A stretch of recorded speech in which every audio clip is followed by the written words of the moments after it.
Good morning student, happy Diwali. आज मैं आपको पार्ट 5 गलता लोहा पढ़ाऊंगी। गलता लोहा के लेखक शेखर जोशी हैं, जिनका जीवन परिचय मैं आपको पहले पढ़ाऊंगी। जीवन परिचय इस प्रकार है। जन्म सन 1932 में अल्मोड़ा में शेखर जोशी का हुआ था। यानी शेखर जोशी का जन्म सन 1932 अल्मोड़ा कहाँ पर स्थित है? उत्तरांचल में स्थित है। इनकी प्रमुख रचनाएं कोशिका, घटवार, 7 के लोग, दज्यू, हलवाहा, नौरंगी बीमार। कहानी संग्रह इस प्रकार हैं। एक पेड़ की याद, शब्द चित्र संग्रह। इनका पहल सम्मान इनको मिला। पिछली सदी का 6वां दशक हिंदी कहानी के लिए युगांतकारी समय था। एक साथ कई युवा कहानीकारों ने अब तक चली आती कहानियों के रंग ढंग से अलग तरह की कहानियां लिखनी शुरू की और देखते देखते कहानी की विधा साहित्य जगत के केंद्र में आ खड़ी हुई। उस पूरे उठान को नाम दिया गया नई कहानियां आंदोलन। क्या नाम दिया गया? नई कहानियां आंदोलन। इस आंदोलन के बीच उभरी हुई प्रतिभाओं में शेखर जोशी का स्थान अन्यतम है, यानी महत्वपूर्ण है। उनकी कहानियां, नई कहानियां आंदोलन के प्रगतिशील पक्ष का प्रतिनिधित्व करती हैं। समाज का मेहनतकश और सुविधाहीन तबका उनकी कहानियों में जगह पाता है। समाज का एक पक्ष ऐसा है जो बहुत ही मेहनत करता है, जिसके लिए हमारी सोच समझ से परे है। ऐसी मेहनत करता है जिसके बारे में हम सोच भी नहीं पाते। तो ऐसा शेखर जोशी जी ने समझा और उन लोगों की ऊपर कहानियां लिखना शुरू किया। निहायत सहज एवं आडंबरहीन भाषा शैली में वे सामाजिक यथार्थ के बारीक नुक्तों को पकड़ते और प्रस्तुत करते हैं। उनके रचना संसार में गुजरते हुए समकालीन जनजीवन की बहुविध विडंबनाओं को महसूस किया जा सकता है। ऐसा करने में उनकी जीवन शैली और यथार्थ बोध का बड़ा योगदान रहा है। शेखर जी की कहानियाँ विभिन्न भारतीय परंपराओं में अतिरिक्त अंग्रेजी, पोलिश और रूसी में भी अनुदित हो चुकी हैं। उनकी प्रसिद्ध कहानी दस्यु का चिल्ड्रंस फिल्म सोसाइटी द्वारा फिल्म का निर्माण भी हुआ है। गलता लोहा शेखर जोशी की कहानी कला का एक प्रतिनिधि नमूना है। नमूना एक छोटा सा संकेत है। समाज के जातिगत विभाजन पर कई लोगों ने कई कोणों से टिप्पणी करने वाली ये कहानी इस बात का उदाहरण है। शेखर जोशी के लेखन में अर्थ की गहराई का दिखावा और बड़बोलापन जितना ही कम है, वास्तविक अर्थ गंभीर उतना ही अधिक है। यानी बड़ी बातों को नहीं किया करते थे। बड़बोलापन, बहुत बातों को बड़ा चढ़ाकर नहीं, कम शब्दों में कम बातों को कहना। वास्तविक अर्थ गंभीर, उतना ही अधिक, यानी हर बातों में इतनी गंभीरता है जिसका अंदाजा नहीं हो सकता। लेखक की किसी मुखर टिप्पणी के बगैर ही पूरे पाठ से गुजरते हुए हम यह देख पाते हैं कि एक मेधावी किंतु निर्धन ब्राह्मण युवक मोहन किन परिस्थितियों के चलते उस मनोदशा तक पहुंचता है जहां उसके लिए जातीय अभिमान बेईमानी हो जाता है। बच्चों, पहले समाज में जातिगत व्यवस्था थी। जातिगत व्यवस्था से मतलब कि जो भी हम कर्म कर रहे हैं तो जाति से संबंधित ही उसको माना जाता था। यानी लोहे का काम कर रहा है तो लोहार, जूते का कार्य जो कर रहा है वह मोची। इस तरीके से जातिगत परंपराएं चली आ रही थी। सामाजिक विधि निषेधों को ताक पर रखकर वह धनराम लोहार के ऑफर पर बैठता ही नहीं, उसके काम में अपनी कुशलता दिखाता है।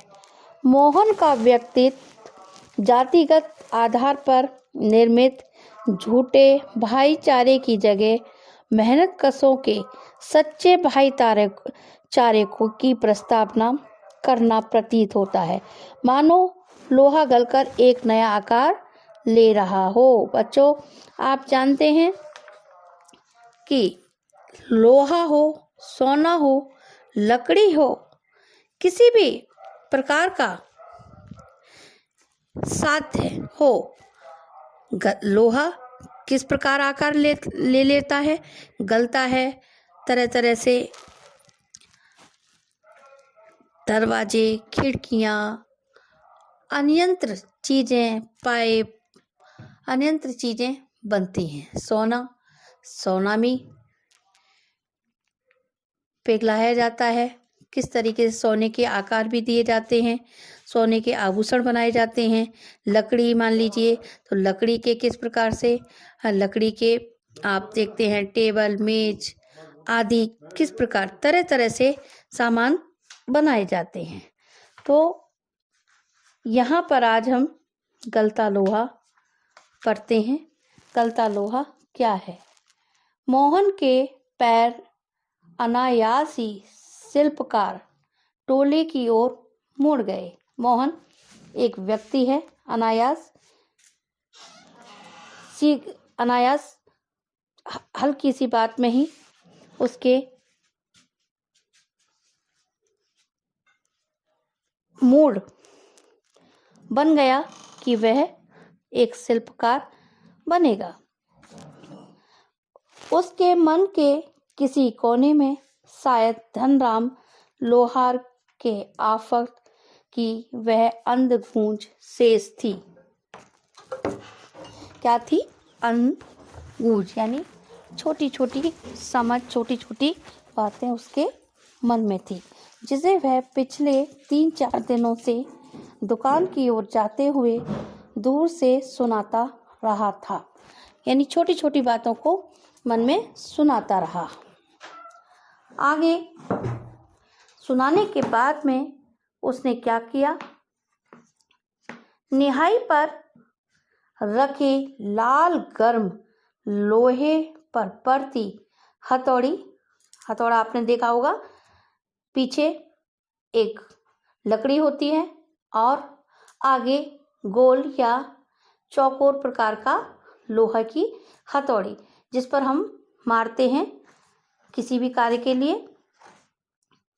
लोहे पर पड़ती हथौड़ी को धप धप आवाज ठंडे लोहे पर लगती चोट से उड़ता ठनकता स्वर और निशाना साधने से पहले खाली निहाई पर पड़ती हथौड़ी की खनक, जिन्हें वह दूर से ही पहचान सकता है।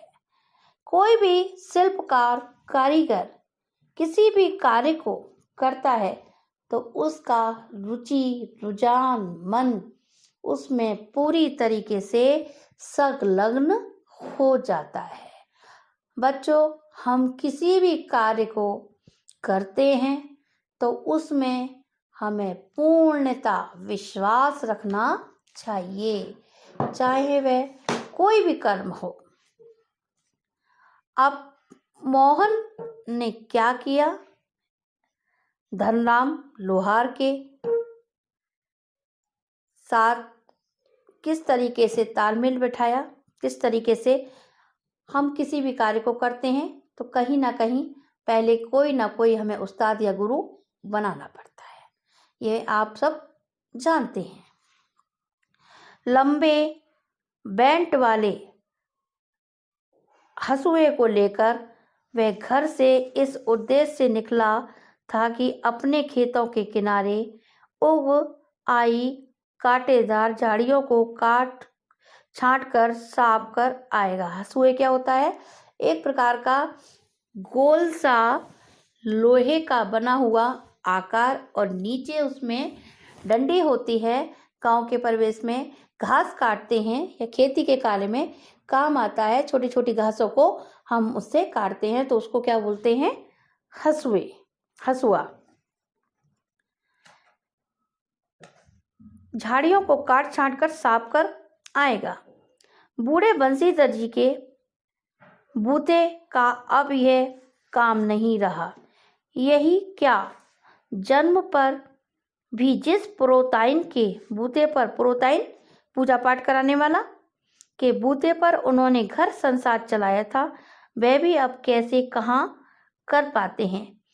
यजमान, यजमान जो पूजा अर्चना कराने वाला, करवाने वाला हो।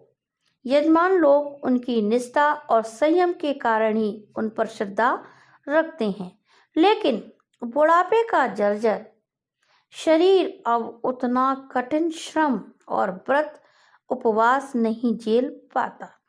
सुबह सुबह जैसे उससे सहारा पाने की नियत से ही उन्होंने गहरा निश्वास लेकर कहा था, आज गणनाथ जाकर चंद्रदत्त जी के लिए रुद्रीपाठ करना था। रुद्रीपाठ शंकर जी के लिए पूजा उपासना करवाना अब मुश्किल ही लग रहा है। यह 2 मील की सीधी चढ़ाई अब अपने बूते की नहीं।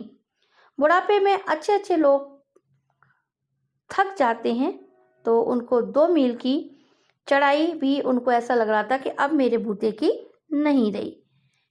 एकाएक ना भी नहीं कहा जा सकता है, कुछ समझ में नहीं आता। मोहन उनका आशय ना समझता हो, ऐसी बात नहीं, लेकिन पिता की तरह ऐसे अनुष्ठान कर पाने का ना उसे अभ्यास ही है और ना वैसी गति। यानी अपने पिता की बात को पिता की तरह अनुष्ठान नहीं करवाना चाह रहा हो या नहीं आता हो, वह उस गति को नहीं समझ पा रहा था। पिता की बातें सुनकर भी उसने उनका भार हल्का करने का कोई सुझाव भी नहीं दिया। भार यानी पिता की बात को सुनने के बाद भी उसने कोई अपनी समझ नहीं दिखाई और ना ही कोई सुझाव देना उचित समझा। जैसे हवा में बात कह दी गई थी वैसे ही अनुत्तरित रह गई। जैसे कोई बात किसी ने कह दी और बातों को अनसुना कर दिया गया, इस तरीके से मोहन ने भी बात को अनसुना कर दिया। पिता का भार हल्का करने के लिए वह खेतों की ओर चला था, लेकिन हंसुए की धार पर हाथ, हंसुआ मैंने अभी आपको समझाया, एक प्रकार गोल सा लोहे का और उसके नीचे लकड़ी लगी रहती है जिससे हम घास काटते हैं। हंसुए की धार पर हाथ फेरते हुए उसे लगा वह पूरी तरह कुंद हो चुकी है। कुंद यानी हल्का सा खत्म सा हो चुका है। धनराम अपने बाएं हाथ में धौकनी फूंकता हुआ दाएं हाथ में भट्टी में गर्म होते लोहे को उलट पलट रहा था। धनराम क्या कर रहा था? धौकनी किस प्रकार की होती है? धौकनी दहकती आग में एक प्रकार का लोहा जिसको हम अग्नि में तपाते हैं। धौकनी फूंकता हुआ दाएं हाथ में भट्टी में गर्म लोहे को उलट पलट यानी गर्म करता हुआ, और मोहन भट्टी से दूर हटकर एक खाली कनस्तर के ऊपर बैठा, कनस्तर पीपा बैठा उसकी कारीगरी को परखी निगाहों से देख रहा था। किस तरीके से लोहे को गर्म किया जाता है, कितना करना है, कितनी मात्रा में गर्म करना है, कब ठंडा होगा, इस प्रकार से देख रहा था। परखी यानी सीखने की निगाह से। मास्टर त्रिलोक सिंह तो अब गुजर गए होंगे? मोहन ने पूछा अपने पिता से कि मास्टर त्रिलोक सिंह गुजर गए यानी खत्म हो चुके होंगे। वे दोनों अपने बचपन की दुनिया में लौट आए थे। धनराम की आंखों में एक चमक सी आ गई। वह बोला, मास्टर साहब भी क्या आदमी थे लला, मास्टर साहब भी क्या आदमी थे लला यानी बेटा, अभी पिछले साल ही गुजरे। सच कहूं आखिरी दम तक उनकी छड़ी का डर ही रहता था। दोनों होकर हंस दिए। कुछ क्षणों के लिए वे दोनों ही जैसे किसी बीती हुई दुनिया में लौट गए। गोपाल सिंह की दुकान से हुक्के का आखिरी कस खींचकर त्रिलोक सिंह स्कूल की चार दीवारी में उतरते। हुक्का एक प्रकार का, जिस प्रकार सिगरेट पीते हैं उसी प्रकार का एक मिट्टी का बना हुआ, और उसको हम पाइप के द्वारा लेते हैं, नशा करते हैं। तो हुक्के का आखिरी कस खींचकर उसको खींचा जाता है। त्रिलोक सिंह स्कूल की चार दीवारी में उतरते हैं, चार दीवारी स्कूल के अंदर आते हैं। थोड़ी देर पहले तक धमा चौकड़ी मचाते, धमा चौकड़ी घूमते फिरते हैं, उठापटक करते इधर उधर सामान को, या इधर उधर घूमते फिरते हैं, और बाज के पेड़ों की टहनियों पर झूलते बच्चों को जैसे सांप सूंघ गया हो। कड़े स्वर में वह पूछते हैं, प्रार्थना कर ली तुम लोगों ने? मास्टर जी किस तरीके से आते हैं, धड़ल्ले से चार दीवारी के अंदर आते हैं और बच्चे डर जाते हैं जैसे सांप ने सूंघ लिया हो। यानी मास्टर के आते ही बच्चे किस तरीके से चुपचाप हो जाते हैं और पूछते हैं मास्टर जी कि क्या प्रार्थना कर ली तुम लोगों ने, ये जानते हुए भी कि यदि प्रार्थना हो गई होती तो गोपाल सिंह की दुकान तक उनका संवेद स्वर पहुंचता ही। त्रिलोक सिंह घूर घूर कर एक एक लड़के को देखते हैं, फिर वही कड़कदार आवाज, मोहन नहीं आया आज। मोहन उनका चहेता शिष्य था। गोपाल सिंह मास्टर जी देखते हैं और घूर घूर कर देखते कि आज मोहन क्यों नहीं आया। मोहन उनका क्या था? शिष्य था। धनराम का बेटा मोहन पढ़ने नहीं आया। पुरोहित खानदान का कुशार्क बुद्धि का बालक पढ़ने में ही नहीं गायन में भी बेजोड़ था। मोहन कैसा था? कुशार्क बुद्धि का बालक था, गाने का भी शौकीन था।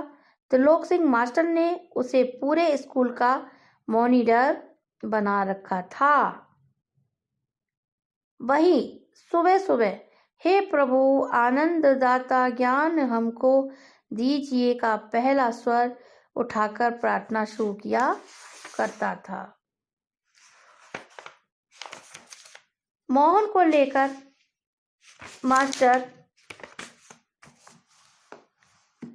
मास्टर त्रिलोक सिंह को बड़ी उम्मीदें थीं। बच्चों, हर अध्यापक को पता चल जाता है कि उसका शिष्य क्या आगे चलकर बनेगा, किस प्रकार का है। माता पिता का दायित्व तो स्कूल भेजने के बाद थोड़ा कम हो जाता है, और जब हम स्कूल में प्रवेश करते हैं तो हमारे अध्यापकों को हमारे साथ समय बिताने के साथ पता चल जाता है कि कौन सा बच्चा किस बुद्धि का, किस प्रकार का आगे बढ़ सकता है। इसी प्रकार मास्टर जी को मोहन से बहुत सारी उम्मीदें थीं।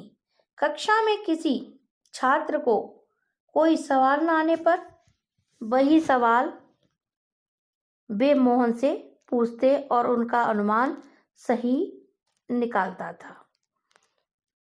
मोहन ठीक ठाक उत्तर देकर उन्हें संतुष्ट कर देता और तब वे उस फिसड्डी बालक को दंड देने का भार मोहन पर डाल देते। यानी मोहन मास्टर जी के प्रश्नों का सही सही उत्तर दे दिया करता था और उत्तर ना देने बालक को मोहन ही से दंडित करवाया जाता था। पकड़ इसका कान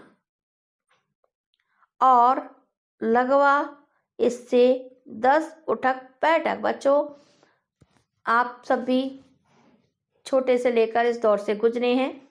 कान पकड़ना, उठक बैठक लगवाना, कक्षा में अगर प्रश्न का उत्तर नहीं दिया तो किसी दूसरे बच्चे से गाल पर चांटे लगवाना, ये सारी बातें आपके भी बचपन में बीती हैं।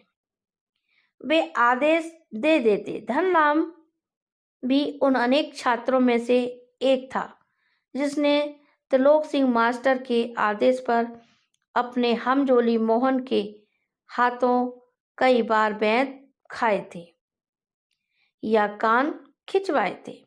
मोहन के प्रति थोड़ी बहुत ईर्ष्या रहने पर भी धनराम प्रारंभ से ही उनके प्रति स्नेह और आदर का भाव रखता था। इसका एक कारण शायद यह था कि बचपन से ही मन में बैठा दी गई जातिगत हीनता के कारण धनराम ने कभी मोहन को अपना प्रतिनिधि नहीं समझा, बल्कि वह इसे मोहन का अधिकार ही समझता रहा था। बीच बीच में त्रिलोक सिंह मास्टर का ये कहना कि मोहन एक दिन बहुत बड़ा आदमी बनकर स्कूल का और उनका नाम ऊंचा करेगा, धनराम के लिए किसी और तरह से सोचने की गुंजाइश ही नहीं रखता था। और धनराम वह गांव के दूसरे खेतीहर, खेती करने वाले या मजदूर परिवारों के लड़कों की तरह किसी प्रकार तीसरे दर्जे तक ही स्कूल का मुंह देख पाया था। त्रिलोक सिंह मास्टर कभी कभार ही उस पर विशेष ध्यान देते थे। एक दिन अचानक ही उन्होंने पूछ लिया था, धनवा तेरे का पहाड़ा सुना दे। धनुआ यानी धनराम। बचपन में उसको मास्टर जी धनवा कहते थे। बारे का पहाड़ा तो उसने किसी तरह याद कर लिया था, लेकिन तेरे का ही पहाड़ा उसके लिए पहाड़ हो गया था। 12 तक तो धनुआ को पहाड़े याद थे, तेरे का पहाड़ा याद नहीं था। 13 एकम 13, 13 दूनी 24। सटाक 1 संटी उसकी पंडलियों पर मास्टर साहब ने लगा दी थी कि वह टूट गई। गुस्से में उन्होंने आदेश दिया, जा नाले से एक अच्छी मजबूत संटी तोड़कर ला, फिर तुझे तेरे का पहाड़ा याद कराऊंगा। बच्चों, पहले मास्टर जी किस प्रकार बच्चों को डांट फटकार कर किस तरीके से पहाड़े गिनती जो भी याद करवाया करते थे तो उनमें कहीं ना कहीं एक बच्चे को भी खौफ रहता था, बच्चे भी तैयारी करते थे। तो आज की शिक्षा में बच्चों को मारने का अधिकार नहीं है, आप भी जानते हैं, शिक्षक के हाथ बंधे हुए हैं। लेकिन पिछले समय में एक शिक्षक बच्चों को प्रताड़ित करने का मतलब यही था कि बच्चे अपना कार्य स्वयं करें, अपनी पढ़ाई को सुचारू रूप से चलाएं। इसी कारण शिक्षक बच्चे को डांट फटकार या उनको हल्की फुल्की मार दिया करते थे। त्रिलोक सिंह मास्टर का यह सामान्य नियम था। सजा पाने वाले को ही अपने लिए हथियार भी जुटाना होता था। त्रिलोक सिंह मास्टर का क्या था नियम कि जो सजा पाएगा वे अपने ही लिए खुद हथियार भी जुटाएगा, जो मारने के लिए खुद ही मास्टर जी के पास में लाएगा। और जाहिर है बलि का बकरा अपने से अधिक मास्टर के संतोष को ध्यान में रखकर टहनी का चुनाव ऐसे करता जैसे वह अपने लिए नहीं बल्कि किसी दूसरे को दंडित करने के लिए हथियार का चुनाव कर रहा हो। बच्चों, यहाँ पर कितनी अच्छी बात कही गई कि मास्टर जी को बच्चे ने पहाड़ा तेरह का नहीं सुनाया और उन्होंने खुद ही कहा कि तुम जाकर तालाब के पास से एक संटी यानी लकड़ी लेकर आओ। तो बच्चे के प्रति भी मास्टर जी का क्या दायित्व था और बच्चे ने भी मास्टर के प्रति अपना दायित्व समझकर ऐसा समझा जैसे कि मुझे चाहता तो वह हल्की डंडी ले आता, लेकिन अपने आप को रखकर ऐसा समझा कि मैं दूसरों के लिए ही लेकर जा रहा हूं। तो इससे मास्टर जी क्या हो जाया करते थे कि प्रसन्न हो जाया करते थे। हथियार का चुनाव कर रहा था।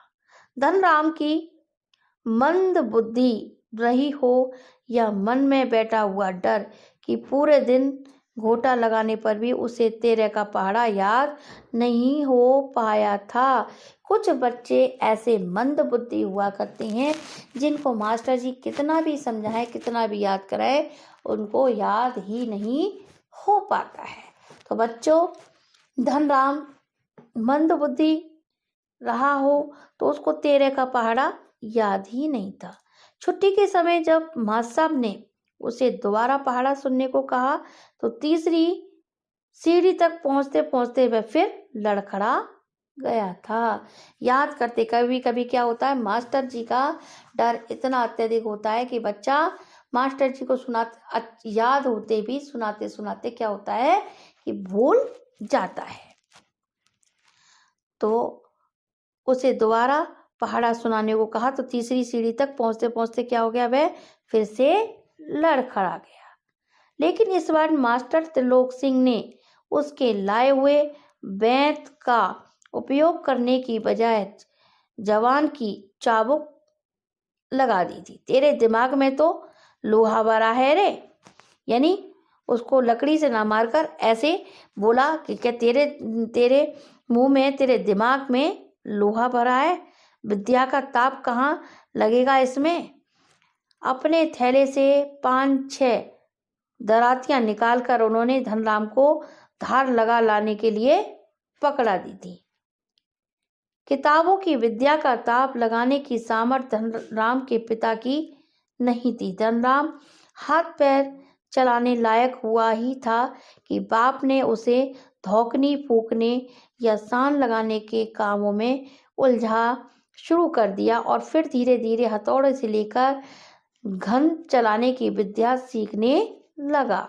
यानी स्कूल की जो मास्टर जी ने उसको हथौड़ा दिया और उसको वह विद्या के रूप में सीखने लगा। फर्क इतना ही था कि जहां मास्टर त्रिलोक सिंह उसे अपनी पसंद का बैत चुनने की छूट दे देते, वहां गंगाराम इसका चुनाव स्वयं करते थे और जरा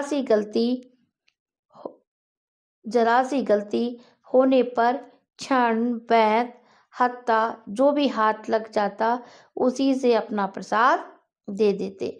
यानी जो भी उनके हाथ में लग जाता था, मास्टर जी के बैत हत्ता जो भी, तो उसको प्रसाद यानी हाथ में धड़ाक से मार दिया करते थे। एक दिन गंगाराम अचानक चल बसे तो धनराम ने सहज भाव से उनकी विरासत संभाल ली और पास पड़ोस के गांव वालों को याद नहीं रहा वे कब गंगाराम के ऑफर को धनराम का ऑफर कहने लगे थे।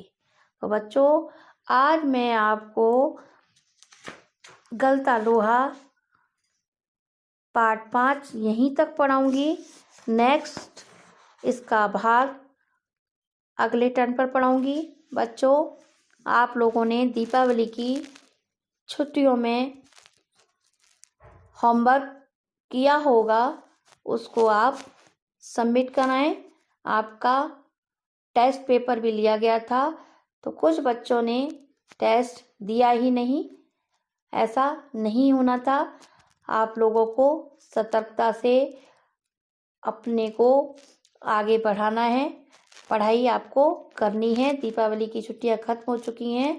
अब आप वापस से पढ़ाई में लग जाइए और अपने होमवर्क को कंप्लीट करिए और अपने क्वेश्चन आंसर जो मैंने आगे के कराए हैं उनको याद करना शुरू कर दीजिए। जितना सिलेबस आएगा उतना आपको मैं कंप्लीट कराती जा रही हूँ। तो आपको अपना होमवर्क भी कंप्लीट करना है। जिन बच्चों ने पेपर सबमिट नहीं कराया था वो भी ऐप पर सबमिट करा दें। और मैं आपको होमवर्क में शरद जोशी का जीवन परिचय दूंगी, वो आपको अपनी कॉपी पर करना है। ठीक बच्चों, धन्यवाद।